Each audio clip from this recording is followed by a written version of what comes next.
Hoş geldin Suna. Hayırdır siz bu saatte bir şey yemezdiniz? Babanın canı çekmiş. Bir kaçamak yapalım dedik. Kim o arkanda biri var? Küçük misafirim. Kim bu çocuk Suna? Küçük misafirim. Küçük misafir kim?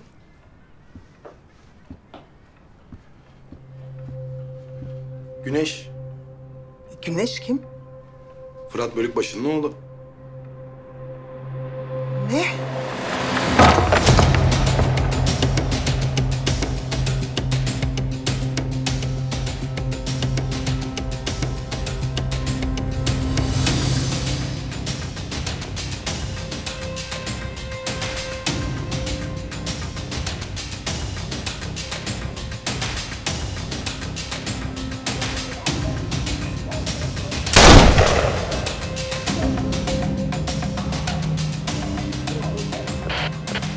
Ekipler merkeze dönün.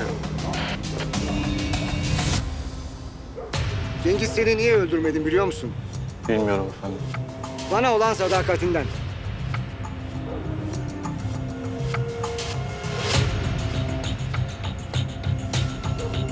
Sadakat Fırat. Sadakat. Seni de yaşatacak olan bu.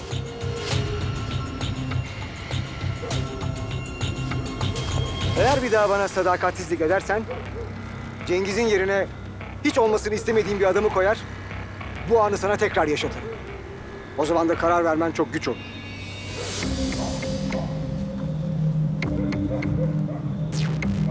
Yaman'ın yakınında olmanı istemiyorum. Güneş'i al ve çiftliğe gel.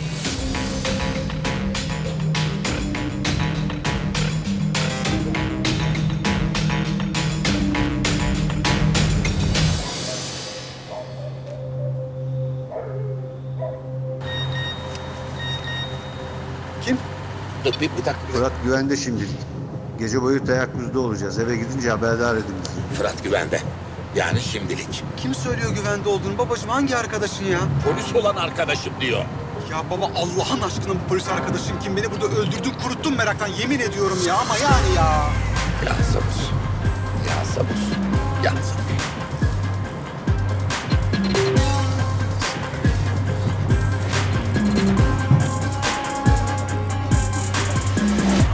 Ya baba şu adamı arasana bir. Hangi adam? Ya şu polis arkadaşın vardı ya senin. Aradım onu ama açmadı. Herhalde meşgul. Ben bir şey soracağım baba sana ya.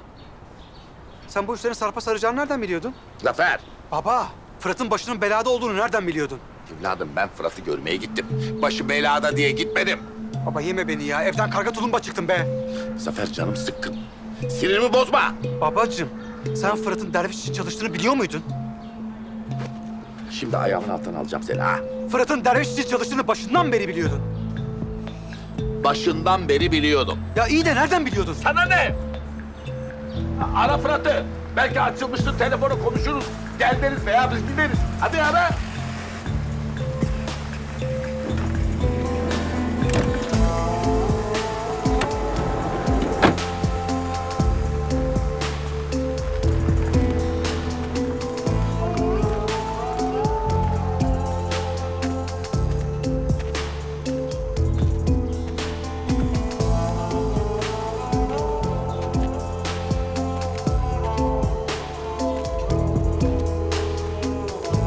Fırat!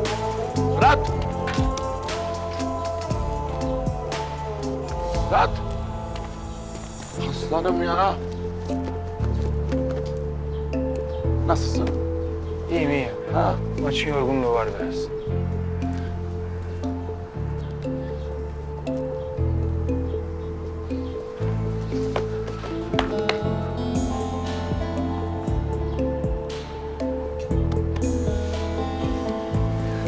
Çok korktuk lan. Niye? Oğlum barışmak için kendimizi paket ettirmemiz mi gerekiyor? Ha? O konuları açma hiç ya. Dervişin adamları değil mi? Boş ver oğlum ya, sıkıntı yok. Ama ben sana bir şey söyleyeyim mi? En başından beri biliyordum biliyor musun? Bak dille söylemedim, okey tamam kabul. Ama buramdan biliyordum. Ulan benim Kafkas'ım dedim, nakavt olmaz.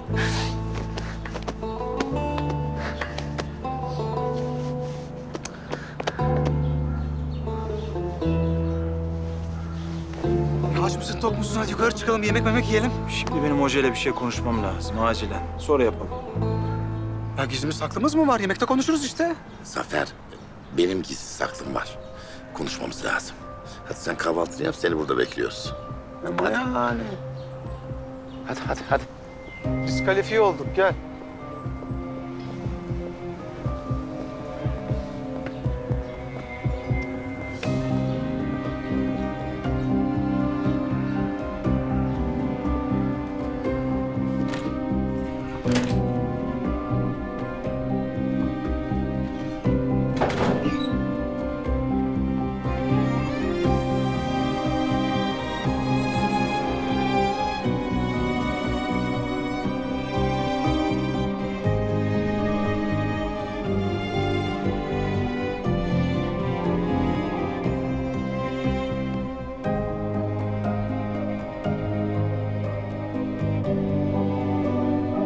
Dün akşam geç oldu diye biz de kaldık. Güneş uyuyor şimdi. Bizdeyiz, merak etme.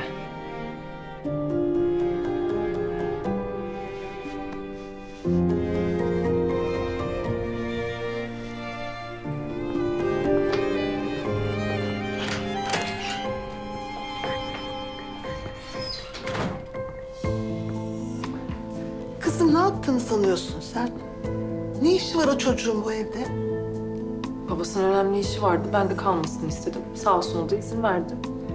Ha, sağ olsun öyle mi? Bak Suna, tedavi edeceğim dedin, sesimi çıkarmadım. Ama bu kadarı biraz fazla. Bu tavırlarınla sadece bizi değil, Tansel'i de kendinden uzaklaştırıyorsun. Tabii ya. Ben de diyorum neyi unuttum. Tansel'i kendimden uzaklaştırmamam gerekiyordu. Doğru. Anne gerçekten sana bir şey soracağım. Sen bu Tansel'i niye bu kadar önemsiyorsun?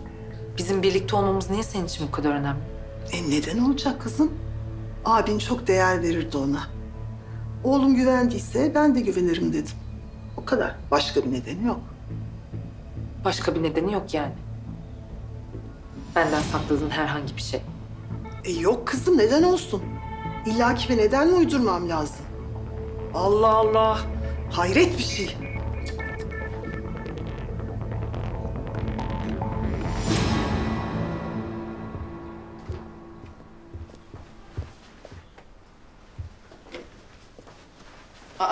Serhat, Hay be Mücella ha? hayırdır sen nereye? İşe gidiyorum ya. Geç kaldım. Nereye gideceğim? Yo, geç kalmadın, daha erken. Yavrum Nazif Usta bugün erken çağırdı biraz milleti. Toplantı falan yapacak herhalde. Ondan. Allah Allah, hiç kusura bakmasın Nazif Ustan. Senin burada hamile karın var, aşeriyorum ben. Mücella gene mi ya? Ay Serhat, benim canım çok frenk şurubu istedi. Bana alır mısın? Al buyur. Frank şurubu. O ne ya? Hı hı. Bir de Brezilya cevizi. Brezilya cevizi. Ama bak güzel haberlerim var. Brezilya cevizini bulmak için Brezilya'ya gitmene gerek yok. Yani sorsan nerede satıldığını gösterirler aşkım. Vallahi mı diyor? İçime su serpildi ya. Mücella manavla marketle akraba olduk. Yemin ediyorum değişik değişik aşerip duruyorsun. Of tamam. Mesaj at bana, unutuyorum öyle değişik değişik şeyler. Hayır Serhat, aklında tutarsın işte. Frenk şurubuyla Brezilya cevizi. Ha çok kolay tamam. Yaz gene sen. Tamam hadi. Hadi görüşürüz. Görürsün sen. İyi ediyorum sana. Oh, daha burnundan fitil fitil getireceğim seni Serhat Efendi. Göbeğin çatlayana kadar arada... Ne unuttu yine acaba? Of Serhat! Ne oldu yine? Ay. Merhaba Mücella Hanım. Nasılsınız? İyi. Posta güvercinime bir ziyaret edeyim. Bana haber getirmediğine göre başına bir şey gelmiş olmalı dedim. Bir sorun mu var? Canım ne sorun olacak ki? İyi o halde. Kahvenizi içerken son havadisleri konuşuruz o zaman. Rahatsız etmiyoruz umarım. Yok yani rahatsızlık gibi değil de... Ben şimdi kocama sipariş verdim. Neredeyse gelir. Siz hiç karşılaşmayın Tansel Bey. Ben size gelirim, bizzat iletirim havadisleri. Tamam, oldu. Ay. Geç içeri. Canımı sıkma benim. Buyurun Tansel Bey.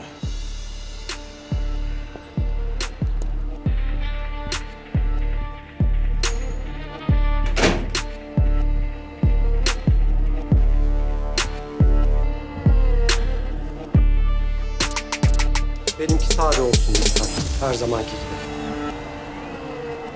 Efendim neymiş? Artık boksör değil sadece babaymış. Gördük babayı. Ya sen Artvin'le böyle form tutmadın. Bana mıydı garezin? Onlar da nakavtı, bu da nakavt. Ne farkı var ki? Bu nakaf değil, bu cinayet. Maktulü de sensin. Sen ölüyordun az daha. Sen o yumrukları rakibine mi vuruyor zannediyordun? Ha? Aslında bize vuruyordun, bize. Güneş'e, bana, Zafer'e, Nesli'ye, salondaki çocuklara. Zafer öyle düşünmüyor ama. Ya Zafer ne zaman doğru düşündü ha? O dingo ne zaman doğru düşündü? Eğer Aladağlı seni öldürseydi ben onu o zaman görürdüm. Bak sen maçı kazanmak uğruna hayatını kaybediyordun, hayatını. Hocam vallahi maçı kazanmak falan umurumda değildi benim. Ama adam çok üstüme geldi. Çok sinirlendirdiler beni. Sinirlenince de Kafkas damarı tuttu değil mi? Sakin olacaksın, sabırlı olacaksın. Anlatabildim mi? Aladağlı'nın şakası yok. Yo, gördüm hocam. Dün akşam bizzat şahit oldum neden manyak olduğuna. O fragman. Daha filmi görmedin. Pek yakında. Hocam aslında başka bir konu var. Neymiş o? Aladağlı Güneş'i de alıp yanına taşınmamı istedi. Yaman Günalt'ın yanında daha fazla kalmanı istemiyorum dedi.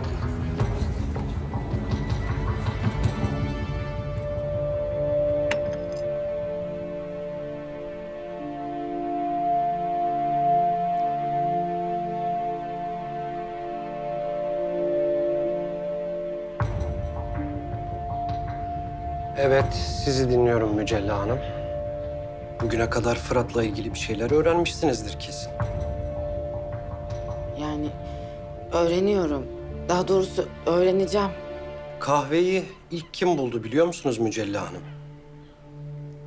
Etiyopya'da bir keçi çobanı. 3. yüzyılda. Tekrar eder misiniz lütfen? Kim bulmuş? Keçi çobanı. Ne zaman? 3. yüzyılda. Bakın gördünüz mü? Öğrenmek ne kadar kolay ve ne kadar hızlı. Demek ki siz Fırat'la ilgili bir şey öğrenmek istemiyorsunuz. Yoksa şimdiye kadar çoktan gelip anlatırdınız bize. Haksız mıyım? Hayır yani şöyle Fırat abinin işleri vardı.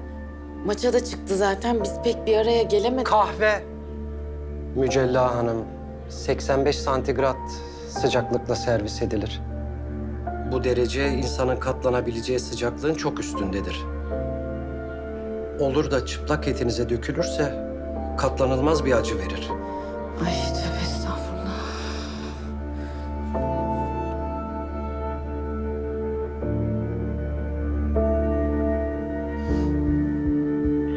Neyse biz kalkalım artık. Yine gelip bir kahvenizi içeriz. Kaç santigrattı Mücella Hanım? 85. Çok güzel. Hiç aklınızdan çıkarmayın bunu.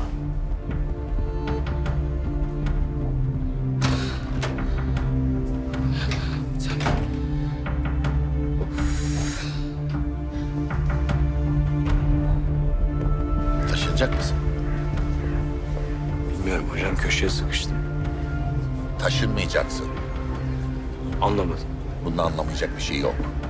Taşınmayacaksın. Hiçbir yere gitmiyorsun. Adam fikrimi sormadı ki. Güneş'i de alıp geleceksin dedi. Adam sana 3. roundda devrileceksin dedi. Sen devrildin mi? Ben soluğu ormanda aldım ama. Kafkas. Tamam. Acele etmeyelim. Biraz düşünelim ha. Muhakkak bu işin 3. bir çözüm yolu vardır. Muhakkak var. Bekliyorum zaten hocam. Bir karar vermiş değilim de. Yani sen de her dediğini yap dedin. Şimdi kalkmış başka bir şey söylüyorsun. Anlamadım ki. Güneş. Bu işin içinde güneş var. Onu tehlikeye atamayız. Güneş'i biz zaten çoktan tehlikeye attık hocam.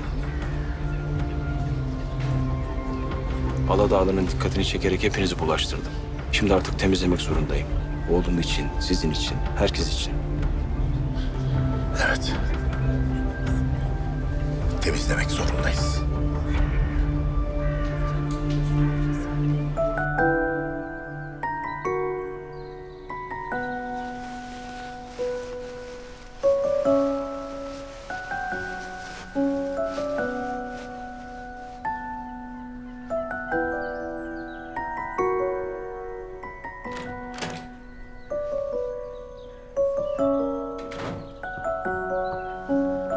Günaydın. Günaydın. Acıkmışsındır, kahvaltı hazırladım sana. Sucuklu yumurta. Tam şampiyon kahvaltısı. Şampiyonların kahvaltısı sucuklu yumurta mı oluyor? Evet. Yet. Afiyet olsun. Sucuk ister misin? İstemem. Yedim ben, afiyet olsun. Beğendin mi? Güneş, sen bizim evi çok beğendin galiba. Hiç gidesin yok gibi. Beğendim. Ama ondan değil. Ben babama kızıyorum ya biraz. Ondan. Kızgın olduğumu anlasın diye. Bence artık anlamıştır. Kahvaltıdan sonra arayalım, ister misin? Hayır.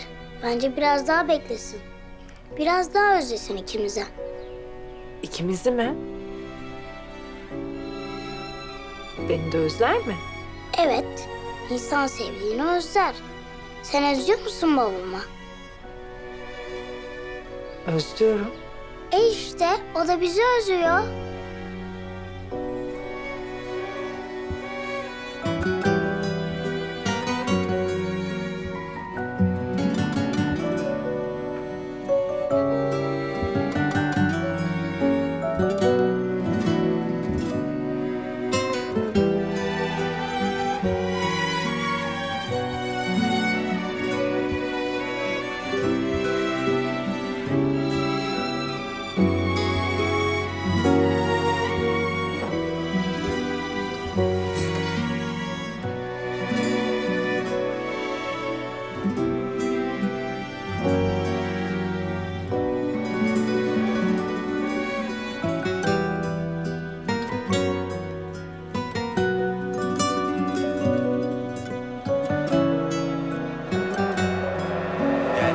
Aç bakalım. Baba çok güzel olmuş.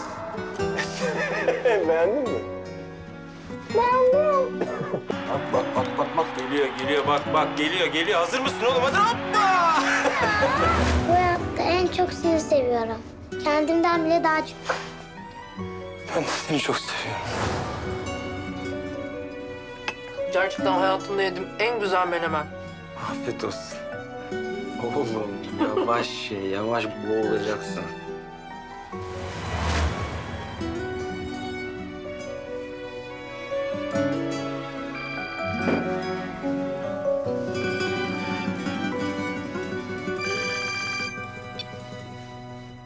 Nasılsın? İyiyim. Sizde ne var ne yok? Maçı kazanmışsın. Tebrik ederim. Öyle oldu. Ya, kolyeyi de vereceğim sana. Hiç merak etme, aklımda. Gerçekten de şans getirdi bana. Sevindim.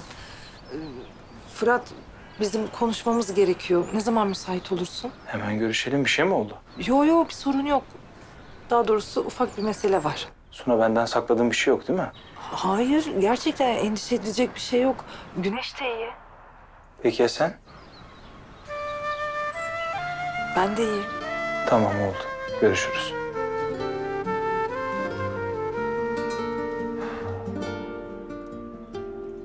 Hadi hızlı. Gardını düşürme. Vur.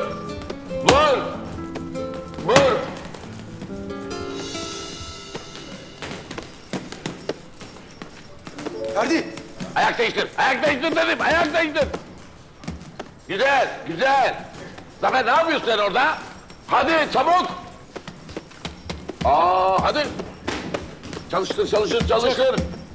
Evet, güzel. Çık. Güzel. Daha sen. Çık. Kapat. Çık. Baba! Ha. Fırat'la ne konuştunuz? Ya sana ne konuşurum Fırat'la. Sana rapor vereceğim, hadi işine bak. Hayır, bu hususi bir mevzudan değil yani, merak ediyor insan. Sen beni merak et. Sen merak etme, niye merak ediyorsun? Bak, herif ters kartlı. Onu bile görmedin. Hadi, düzelt. Söylemeyeceksin yani. Hayır, söylemeyeceğim. Devam et. Hadi çocuklar, hadi hızlı.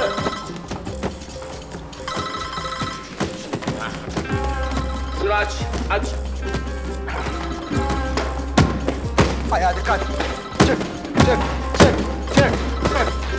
Ben gidiyorum, sen devam. Baba. Ayağa dikkat. Ya var ya, Yaman Hoca 7/24 salonu silip süpüreceksiniz dese razıyım oğlum ya. Oğlum o bahçedeki idmanlar neydi öyle ya? Çık. Çık. Çık. Ya hiç sorma ya. Öldüm açlıktan öldüm. Salonun gözünü seveyim.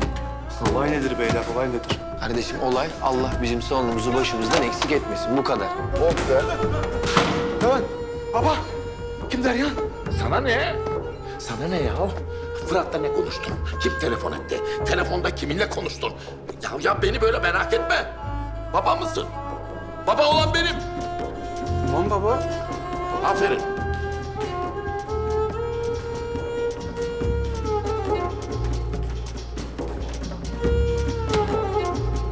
Hadi hadi hadi. Çık. Çık. Çık. Gardına dikkat et gardına. Ayağa dikkat et. Çık. Hoş geldiniz beyler. Oturun.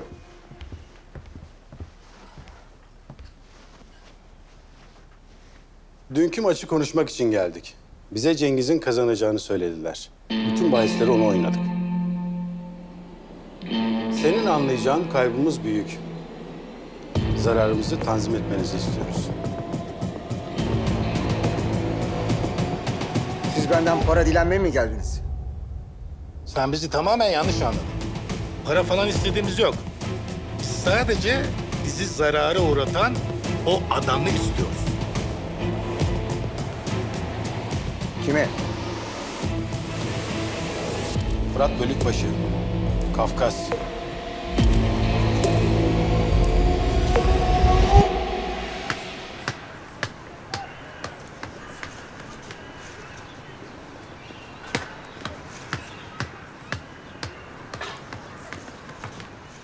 Babacığım. Hadi at topu. Hoş geldin baba.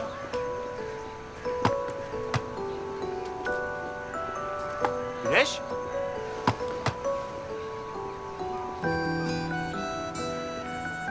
Ne oldu şimdi? Neyi var böyle? Ne oldu? Bir şey mi oldu? Tansel geldi dün. Her şeyi öğrenmiş, hesap sordu. Tansel mi geldi? Bir şey mi yaptı size? Yo hayır, merak etme. Güneş'e de bana da hiçbir şey yapmadı. O zaman nesi var? Niye böyle soğuk duruyor? Ben de bunu konuşmak için çağırdım seni. Güneş maalesef dün maçı izlemek zorunda kaldı. Mani olamadım. Ne olur kusura bakma Fırat. Emin ol elimde değildi, engel olurdum yoksa. Yalan söylediğimi biliyor yani. Evet. Ama öyle çok büyük tepki göstermedi. Kırıldı sadece, işte gördüğün gibi. Affetmeye de hazır. Fırat ben gerçekten çok özür dilerim. Öyle bir anda karşıma çıkınca ben de ne yapacağımı bilemedim. Kendini suçlama, senin bir suçun yok. Böyle bir şey olacağını tahmin edemezsin. Önemli olan size bir şey olmaması. Ben şimdi telafi ederim. Naz yapacak ama haberin olsun. Bilmez miyim?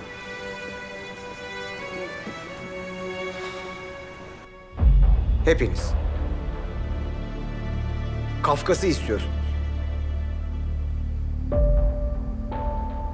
Siz ne cüretle benim karşıma gelip benden hesap soruyorsunuz?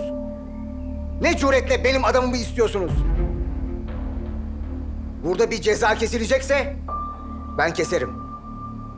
Hesap sorulacaksa da ben hesabı sorarım. Bakın beyler, ben bu densizliği duymamış gibi yapacağım. Siz de buradan arkanıza bakmadan defolup gideceksiniz. Anlaşıldı mı? Hiçbir yere gitmiyoruz Aladağlı. Kafkas'ı bize vereceksin. Bu işte tatlılıkla bitecek. Teknenin su almasına müsaade etmeyin Derviş Bey. Batarız. Hepimiz. Bu hepinizin ortak kararı mı? Hepimizin kararı.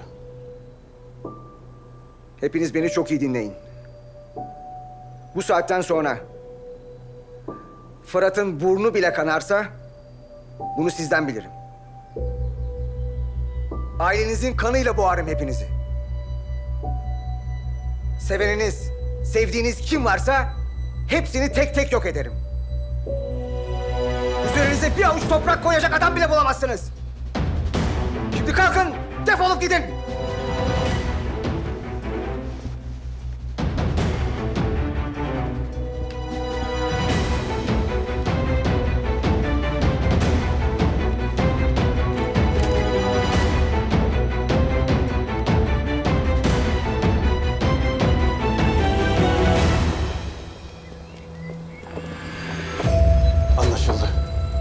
işi kendimiz halledeceğiz.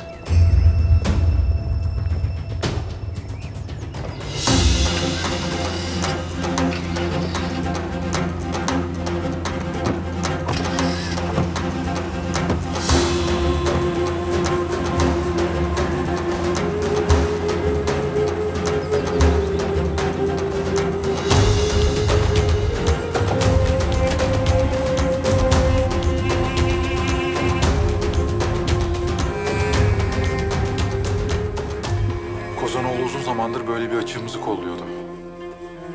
Belli ki diğerlerini de o doldurmuş. Bana kalırsa bunlar rahat durmayacaklar Derviş Bey. Ne yapmamızı emredersiniz? Derviş Bey! Derviş Bey! Derviş Bey! Derviş Bey! Babacığım, biraz konuşabilir miyiz? Tamam, haklısın. Kandırdım seni. Yalan söyledim. Hiç kıvırmayacağım, haklısın. Yumuşatmaya da gerek yok. Yalan söyledim sana. Affet beni. Sen de beni affet. Niye oğlum, ne yaptın ki? Yaptım, seni zorladım. İnsan yapmak istediği bir şeyden uzak kalırsa mutsuz olur demişti ya Yaman dede. Ben de seni mutsuz ettim. Oğlum, bak sen beni hiçbir zaman mutsuz etmedin. Benim bu hayattaki gülme sebebim sensin. Ne yat, ne kat, ne para, ne pul, hiçbir şey. Hiçbir şey senden değerli değil. Ben seninle çok mutluyum. Ya boks? Boks bile. Ama yine de seviyorsun boksu değil mi? Benim kadar olmasa da. Yalan söylemeyeceğim. Bu hayatta en çok seni seviyorum. Her şeyin üstünde, her şeyden çok. Ama ikinci sırada tabii çok sonra biraz boksu seviyorum. Yani. Ama yani. Baba. Söyle şampiyon. Hayır, şampiyon sensin. Bir daha maç çıkarsan bana da haber ver. Bana da söyle, ben de izleyeceğim. Tamam mı? Tamam, anlaştık.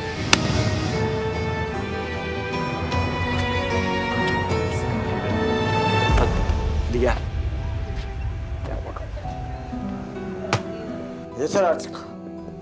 Klasik tansiyon meselesi. Sıkıntı yok. Derviş Bey, maalesef durum o kadar basit değil.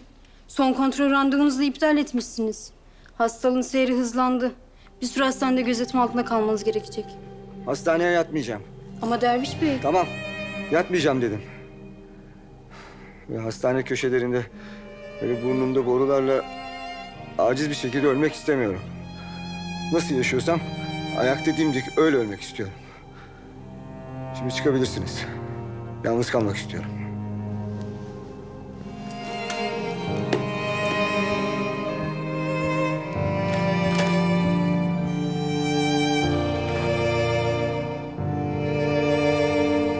Torba.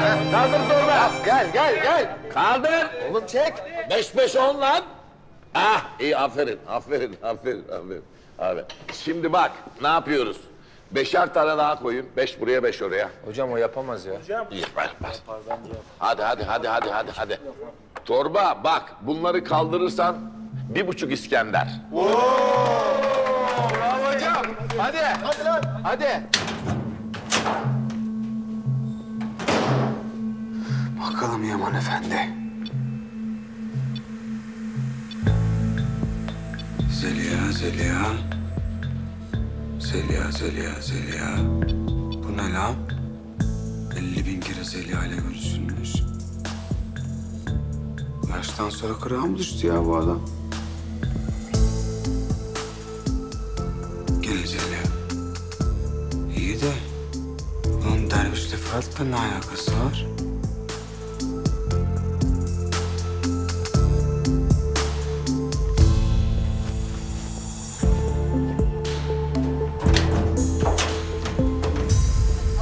Biri gitti, biri yarım kaldı. 1,5 İskender.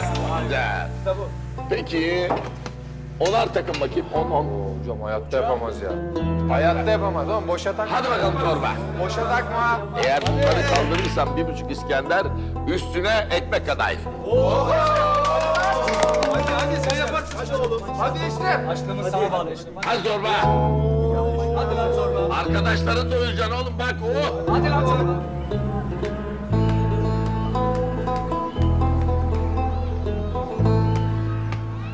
Hayırdır şampiyon? Gören de dün gece maçı kaybettin sanar. Güneş'le de barıştık. Niye böyle dalgınsın? Düşünüyorum sadece. Güneşi, olanı, biteni, hayatımızı. Maçlardan sonra böyle bir yorgunluk çöker bize. Kolay değil. 7 yıl sonra ilk defa çıktım ringe. Biraz yordu beni. Ama maçı kaybetmedim sayende.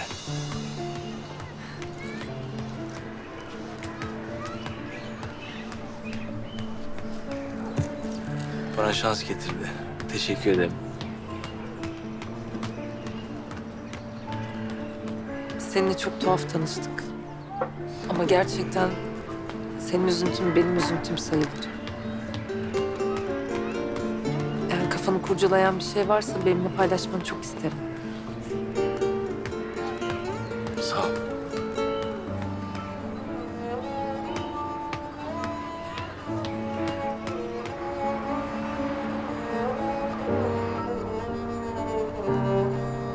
Baba daldın gittin gene. Baba. Ha. Daldın gittin gene. Yok canım öyle yola bakıyorum işte öyle. Çok huyun değildir öyle bakmak senin. Sen son zamanlarda biraz düşüncelisin sanki ya. Ya bak Zafer, hiç havamda değilim. Gerçekten. Ne olur sus. Ben sükunet istiyorum, sakinlik istiyorum. Ne olur. Ben bir şey söylemedim ki baba ya. 2 kelam edelim diye söyledim yani. Ben sana kalbimi açayım, sen bana kalbini aç. Muhabbetimiz olsun diye. Kötü mü ettim yani? Bana bak dolmalık biber. Ben sana ne dedim? Sus dedim. Sesini çıkarma dedim. Senin antin kuntin muhabbetini dinleyemem. Ben huzur istiyorum oğlum, huzur. Sen sus, ben huzurlu olayım. Huzur etmemize lazım baba. Ben hani beraber konuşursak, sohbet edersek... Hani sen konuşursun, ben konuşurum, içimiz açılır bir şekilde. Hani derdimizi anlatırız birbirimize. Benimle Selvi'yle ben...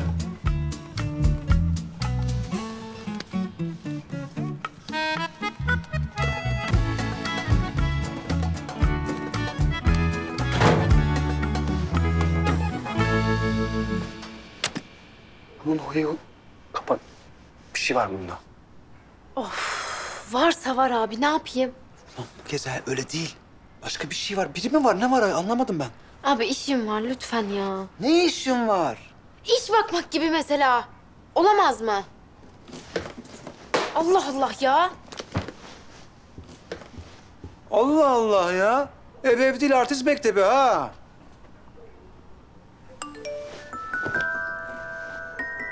Ne yaptın Zafer? Konuştun mu babanla? Bir yumuşama var mı? Var aşkım var. Maşallah pamuk gibi oldu. Konuştum da pamuk gibi oldu. Geçtiğimiz günlerde ölü bulunan Akif Karagöl'ün şüpheli ölümü üzerine araştırmalar devam ediyor. İyice canımı sıkmaya başladınız artık. Duman. Gazeteciler bu Akif meselesinin peşini bırakmayacak anlaşılan. Bir haftada 2. makale bu. Elimize yüzümüze bulaşmadan bu işi çözmemiz lazım. Ne yapalım Tansel Bey? Emriniz nedir? Kerem'i bulup getirin bana. Bakalım Suna'dan öğrenemediklerimizi ondan öğrenebilecek miyiz?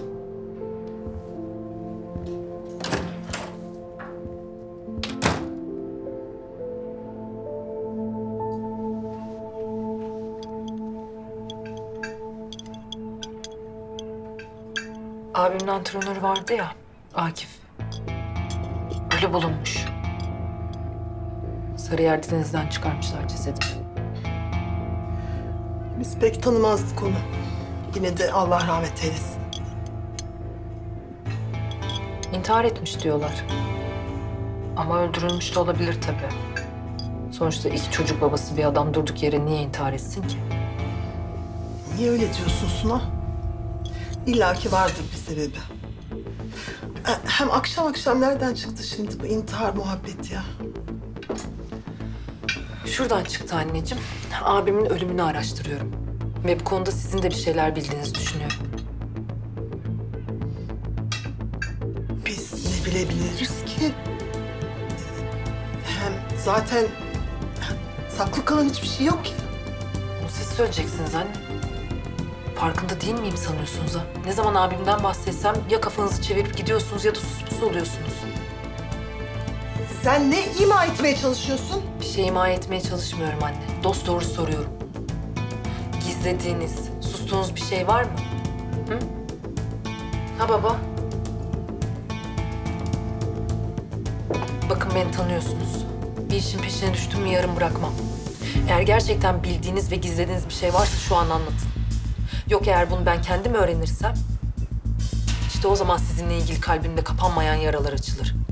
O saatten sonra inanın tedavisi de telafisi de mümkün olmaz. Ne diyorsun sen Suna? Bizi neyle tehdit ettiğine farkında mısın? Farkındayım anne. Siz de farkında olsanız iyi olur.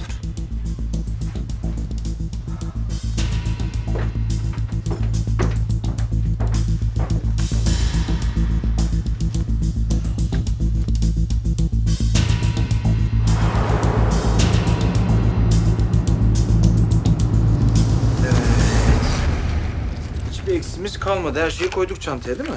Evet. Peki el işi malzemeleri nerede? Allah. Oğlum ben onları almayı unuttum ya. Ya baba, öğretmenim mutlaka getirin dedi. Söyledim sana. Tamam oğlum söyledin de ne bileyim aklımdan uçtu gitti. Bunca meselenin içinde bir de o aklıma gelmedi yani. Görüyorsun bir ton yumruk yedim. Kafa basmıyor ki artık. Baba, sen iyice boşladın okulu. Geçen gün de uyuyakalmıştın. Tabii Güneş Bey. Buldunuz açığı sağlı sollu kuraşı yapıştırın. Of ya baba ya, ne diyeceğim ben öğretmenime şimdi? Sınıfta kalırsam senin yüzünden. Abartma be oğlum. Dersin ne zaman? Öğle yemeğinden sonra. Oo, öğle yemeğine kadar ben sana el işi kağıdı fabrikası kurarım. Sen merak etme, rahat ol. Unutma ama bak. Tamam. Hadi geç kalmayalım servise. Hadi bakalım.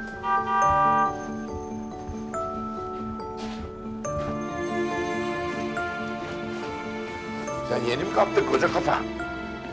Sana da günaydın baba. Aman adab-ı muaşeret kaideleri. Günaydın baba. Günaydın oğlum. Nasılsın? İyiyim baba. İyi günler baba. Gel buraya. Gel. Şimdi bak ben gidiyorum tamam mı? Öğlene kadar yokum. Belki akşama kadar yokum. Salona gidiyorsun, çocukları sen çalıştırıyorsun. Nereye gidiyorsun?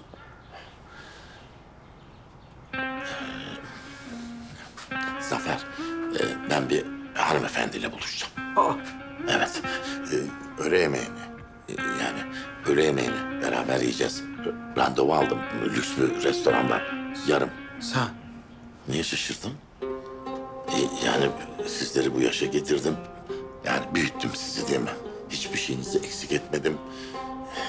Yeterince ananızın yasını da tuttum. Ama ben de insanım. Benim de canım var. Yanlış anlamadın değil mi beni Zafer? Yok baba, ne demek? Gel seni de öpeyim.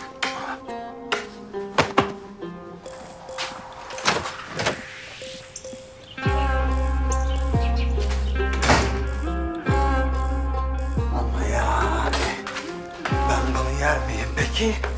Bence yemem.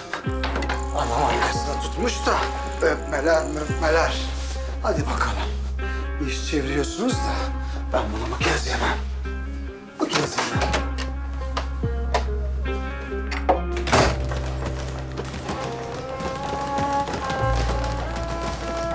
Ne yapıyorsun lan? Ne kokusu lan?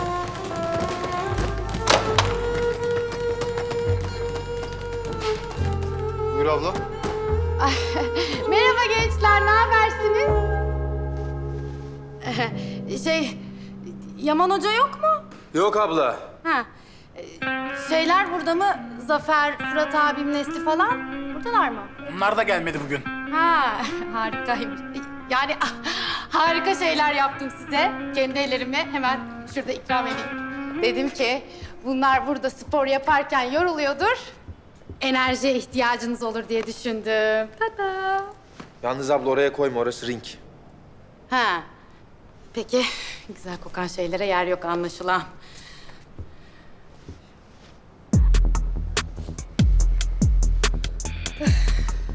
güzel kokuyor ama yapacak bir şey yok. Nadir. Vallahi zehir olsa gömüyorum abi ben. Çok fena koktu. Ay, al göm tabii göm. Bunların ağzı kapalı bir şey olmaz. Al kendi ellerimle yaptım. Afiyet bal şeker olsun.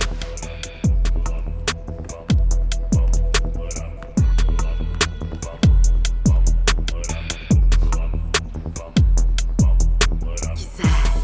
Bunlardan birini ikna ettim mi kılımı kıpırdatmadan alırım içeriden bilgileri.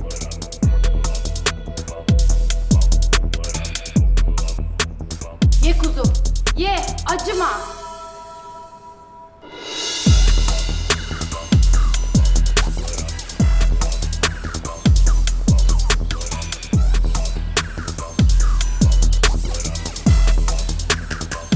Beyler, sıra kimde? Allah Allah.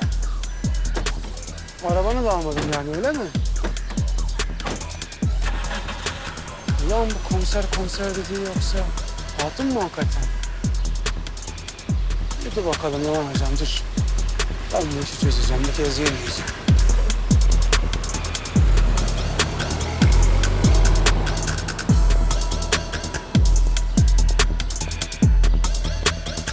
Kamil, devam.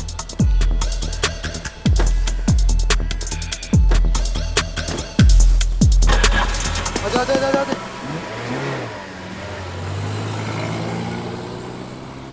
Abla sen ne yaptın ya? Başka sonra. Afiyet bal şeker olsun canım. Güzel olmuş ha. Vallahi ya. Sabun etsene. Ay yok. Bu tombiye pasta börek yetişmez. Astarı yüzünü geçer. Geç bunu. Yok. Bu da fazla kurmaz. Şu bakışlara bak. Sabun etsene. Aman bunun da dünyadan haberi yok. Geç. Ha, en iyisi şu cılız olan. Pek gariban biri. 3-5 kuruşa ikna olur bu. Canım benim. Ya sen boks için fazla çelimsiz değil misin? İyi benim kilom. Hafif sikletim ben. Tamam işte ben de onu diyorum. Hafif sikletsin sen. Seni ciklet gibi çiğnerler vallahi. Olmaz. Ver bakayım biraz şundan arkadaşına. Tamam. Yeter yedin sen ama. Baksana 1/3 kadar. Al yavrum sen. Adın ne senin? Şahin abla. Ne güzel isim. Şahin, Fırat abi geliyor mu buralara sık sık? Ara ara gelir. Ha, bak o çok iyi bir boksördür yalnız. Tabii şampiyon haliyle. Siz ondan faydalanın. Ne var ne yok öğrenin. Sömürün onu yani. Yok abla. Çalıştırmıyor Fırat abi bizi. Ha. Tabii şimdi adamın başında bir ton dert var. Boksla mı uğraşsın değil mi? Ama gerçi son zamanlarda daha iyiydi. Nasıl, var mı bir dert tasası falan? Fırat abini sen biliyor musun? Abla sen Fırat abinin akrabası değil misin? Kendisine sorsana. Çok haklısın tabii. Ben kendisi... Ama o bizi o kadar çok seviyor ki Şahincim. Kıyamıyor bize derdini tasasını anlatsın. O yüzden ben de böyle yakın çevresinden öğreneyim dedim. Şimdi bundan sonra şöyle yapıyoruz. Sen Fırat abiyle ilgili ne var ne yok her şeyi gelip bana haber veriyorsun. Ben de destek olacağım, tamam? Abla bak sen kimsin nesin bilmiyorum ama yanlış kapıya geldin. Buradan muhbir çıkmaz. Ne muhbiri be? Tamamdır. Ben işin detaylarını konuşmak için geleceğim. Çok teşekkürler. Görüşürüz.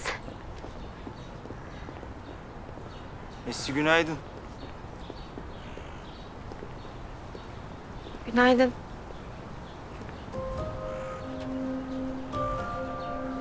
Benim işim var. Biraz gideyim.